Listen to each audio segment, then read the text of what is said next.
everyone and welcome back to my channel. Pee Wee Ellis, a saxophonist who was the musical director for soul star James Brown in the late 1960s and is considered an architect of funk music for his groundbreaking songwriting and arrangements on songs such as Cold Sweat and Say It Loud, I'm Black and I'm Proud, has died at the age of 80.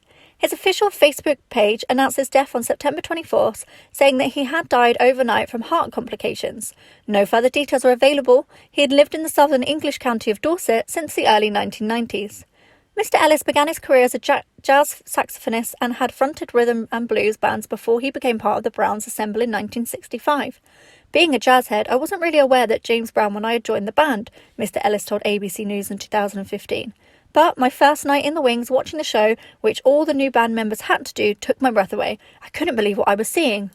Brown had been renowned since the 1950s for impressive vocals, non-stop dancing and dramatical emotional performances, in which he backed up musicians surge from one song to another without a break.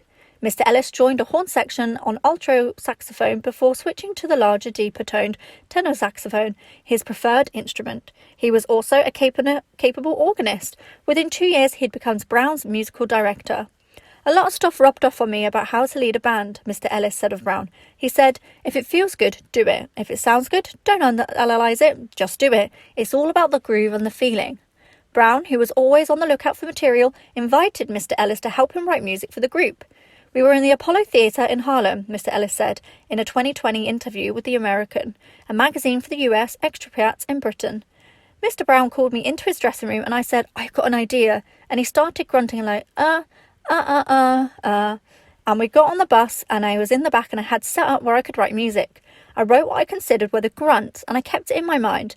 And that turned out to be the bass line of Cold Sweat. I'd been listening to Miles Davis and So What was in my mind too, and that gave me an idea for the horn line of Cold Sweat. Thanks for listening. For more celebrity news, please like, comment and subscribe.